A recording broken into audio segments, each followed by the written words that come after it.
Hello mga madi! So karon let's satisfy our cravings. So mo ni siya ako mga kauban nga nagbiyahe akong small family. So tumi sa hinandayan para mamaray og butong sa among mga relatives. Kaya taga dito man ang mga igsoon sa akong mama o ang akong lula. So mo to siya no? Mo ni siya ang dalan paingon sa hinandayan. So kung kinsa man sa inyo diri ang wala pa katog hinandayan, highly recommended jud kay ang pagbiyahe pa lang padung dito sa bukid, daghan na jud kaayog mga talan-awon. So kung ikaw ganahan kag nature, angay jud kay ni para sa imuha. So fast forward mo to ni abot na misa lungga sigson sa akong mama. Mao na din na siya ang butong nga among gi-crave. So, samtang akong angkol nagguhag butong dito sa luyo sa ilang balay na while paabot mo ni siya no, nagduwa-duwa akong mag-ama. Mura po ni silag na ay ilang kagalayong varsity team. Kay nagparihagid sila o si Nina, nagtwining sila sana all.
So mao to no, grabing lingaw jud kay akong anak sa ilang duwag bulas iyang amahan.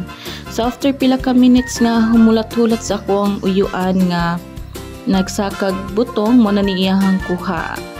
So siya maoy nag-abli, nagbuak sa mga butong tapos ako dayon ang nagkuskus.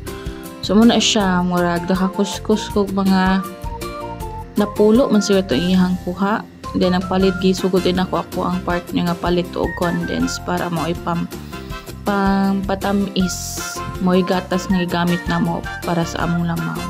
So samtang kuskus mo din to idol akong auntie Sistoria mi Marites sa mga panghitabo sa kinabuhi.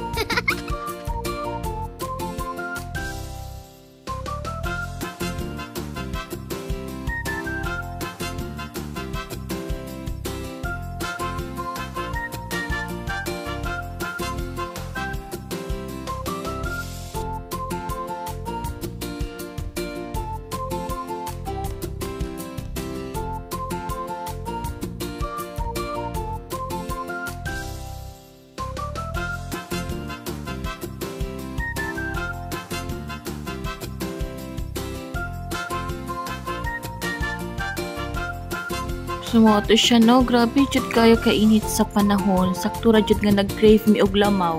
Ito siya kaninga time padong na may uli niya. Sa Carmen mi may uli ani kay para mo bisita sa akong mama o dadan po na mo siya sa butong nga amo ang gikuha kay dito na mo himuong lamaw ang uban. So dito nga dani na mo ang butong no. Ibinlan po na mo ang akong mga uyuan aron makakaon po ako mga ig-agaw, mga bata pa.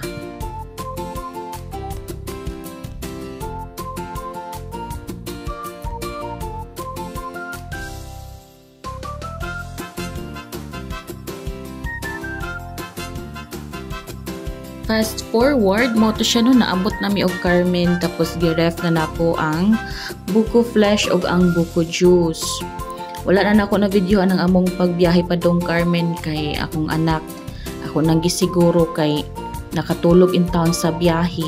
Samtang natulog pa akong anak, gidali-dali na ko himo ang lamaw para po makakaon akong mama kay alas 11 pasado na niya. Akong mama magtrabaho pa, balik siya trabaho mga alauna.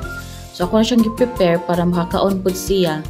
Then dili na mi kapaabot nga mabugnaw siya sa ref mo to nga nigawas ko sa balay, nagpalit og ice. Then mo day na gitaksta na day na ko sila. So mura to siya guys, akong Sunday ganap SKL. So thank you so much for watching.